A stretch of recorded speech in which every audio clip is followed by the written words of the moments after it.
It's an interesting and complex time to make music, to sell music. Maybe they said that in the 70s too, I don't know, but I'm saying it right now. And the idea behind this panel is to really talk about a lot of the elements that make up the current marketplace from every side, looking at it from what has happened with technology for the creator to what has happened with technology for the consumer, and how all of these interact with each other. We have a great panel. I'm going to start out on the broadest band of technology with Doug. Dell and device makers have had this challenge for a long time that you know, you have to make a laptop for everyone, yet your cause is audio. So how would you rate the industry's effort to address audio-centric needs, and then of course specifically what you feel Dell is doing to address the area? The PC, well actually the compute device, I don't want to even say the word PC anymore, because whether it is a phone, a tablet, a laptop, a desktop, it is a physical device that you interact with, whether it's to consume audio or it's for creation. And the primary focus of the compute space has been around the consumption of device, with a very niche market, the creation community really trying to develop products specifically for those individual specific needs. But what is really happening in the industry now is the way people interact with it, the opportunity for access, whether it's through cloud capabilities, you know, communications, or simple things of creation like I'm videoing my kid's birthday party and then I'm going to post it on YouTube. This is the new paradigm of creation, and it might be very basic, it might be very consumer centric, but we have to develop products, we have to integrate ingredients that make those experiences easy, and that they are high enough quality that they don't feel like they have to trash the thing that they just made because the quality was bad, the microphone's distorted. You know, hey, you see everyone now, it used to be just phones, but now you see people tablets going to a concert and they just want to hold it up, and as obnoxious as that stupid screen is in front of you, they're trying to remember the experience, they're trying to capture it. I've done some of this in my past. Well, what usually happens is the video is great and the audio sucks. You have to choose microphone components that are capable of capturing the experience. You have to choose algorithms that will help comprehend that environment and that experience, so that when you try and capture that moment, you don't want to have to go and think, you just want to press record, and you want to experience that, and you want to be able to repeat that experience. As an industry, I think overall, PCs have not done much to address it. But one of the things we are definitely doing at Dell is identifying the different types of devices and the types of experiences we want to deliver with those devices, and choosing technologies and choosing components that will help enable better experiences, so that the customer doesn't come away with a lost moment. And where it used to be about, I need to get the most powerful device I possibly can. Today, with the cloud and everything happening like that, is this the kind of key component you're talking about, or where does the hardware fit in against the cloud and what you need? Well, the cloud is making things so much easier to have large amounts of compute capability off device. Right. Right, and so now your limitations are the speeds with which your device can connect to the cloud and any latencies associated there. And there are lots of things going on to help fix that.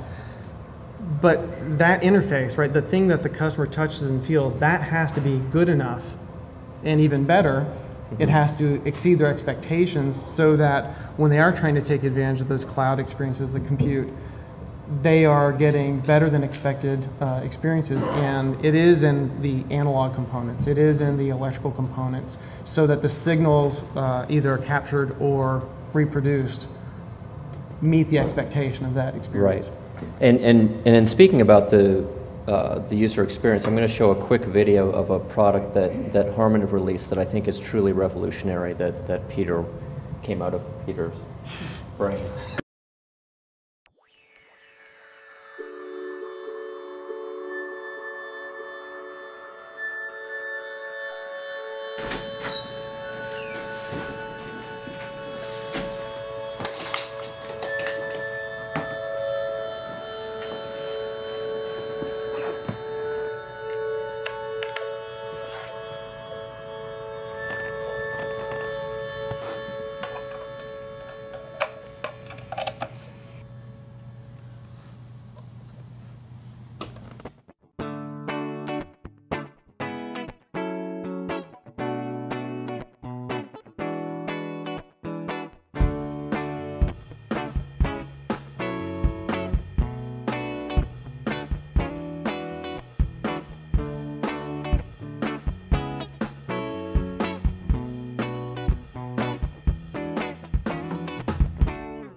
Peter, the trio.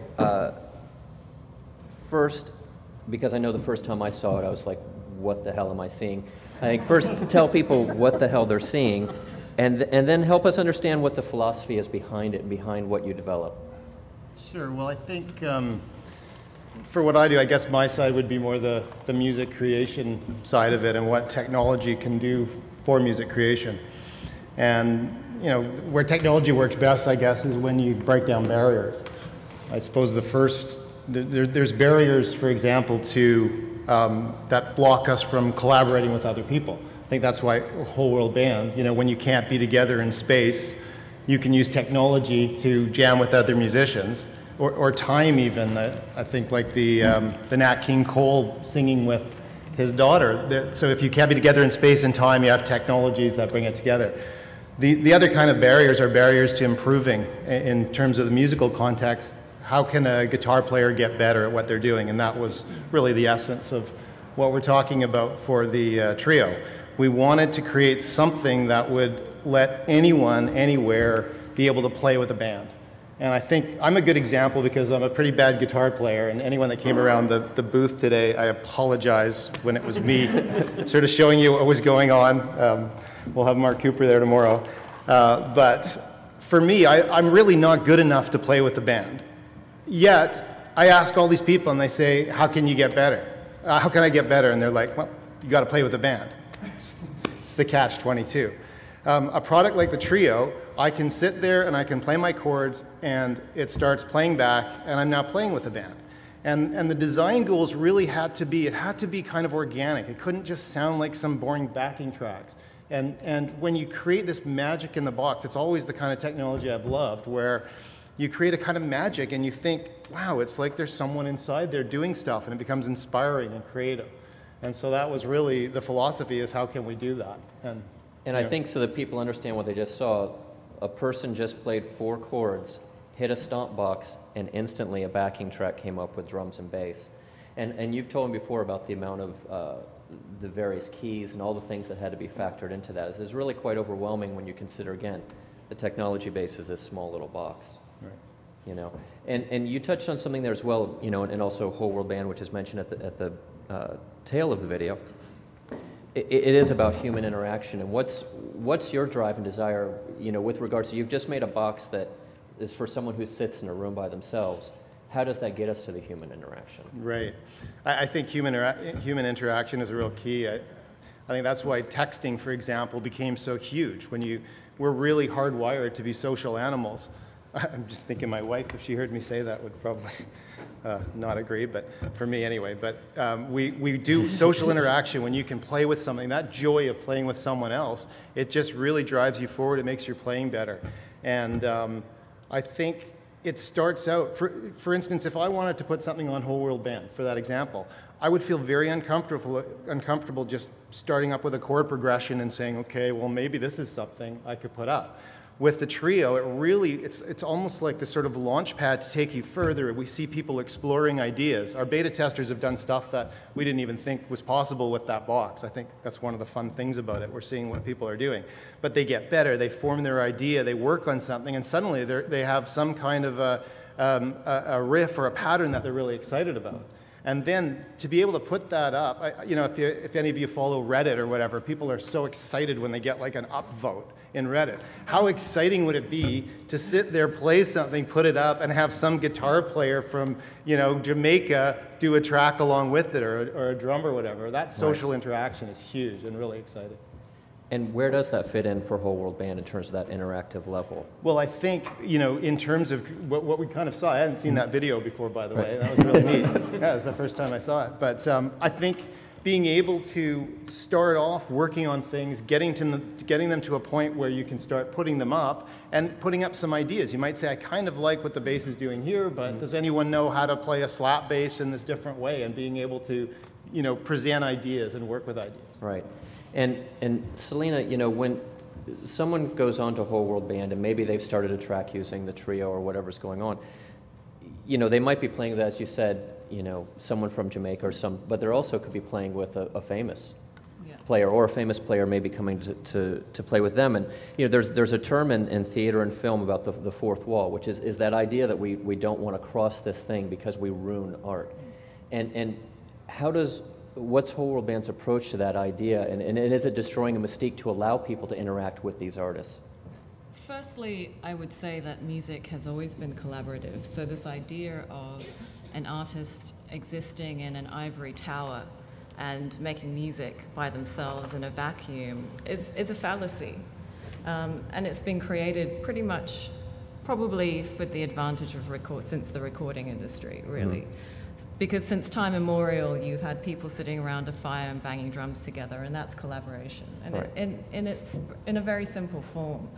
And I also think with the advent of the internet, there are very few artists, and Bruce, please chime in here, since this is, you know better than anyone what it means for an artist to have to grow and connect with their fan base. I think very few artists can afford not to engage with their fans, particularly in this age of social media and the internet. And even when you go to a concert, that's not a one-way experience, it's a two-way experience. So this fallacy of the artist having a mystique or being untouchable, I think is it is a fallacy. Because as I said, even going to a concert is a collaborative experience. Experiencing art is not a one-way experience either. Once an artist makes something, be it a musician or a writer, and they put that out into the world, then it's for the audience to interpret and make of it what they will and engage with it. And that is not a one-way system. That's at the very minimum a two-way system. Right, and so, I mean, what you say is you don't see a line between content and content creation, and Bruce, we've spoken about this. I mean, does it hurt the overall music business to have so many people making music, or does it help it? I think that, to your point, the mystique, to a certain extent, I've always said that, there's a reason why the stage is elevated, because we want to worship our rock stars. And in this day and age, that worshiping is becoming harder and harder. However, the great artists are the ones that actually get down off the stage and do talk to their fans one-on-one, but have something to say and have a reason to embrace their audience, as opposed to what they had for breakfast, etc. But the conversation, it's one thing to talk to, it's another thing to listen. The fact that the audience can now participate in the creative process is, I don't think it demeans what a professional rock star does. I think it enhances it, because I know myself as a music fan, my tactile experience was, opening up the record and reading the lyrics. The new generation is creating, and I wish I knew how to paint as opposed to just buying art. And I think that it actually will help. People will realize how hard it is to be great in the field of music, and how hard it is to do what someone like Jack does in a mixing room to make it sound spectacular. Right. Because I think even with all the technology, with all due respect, there still needs to be some magic sauce to make it great.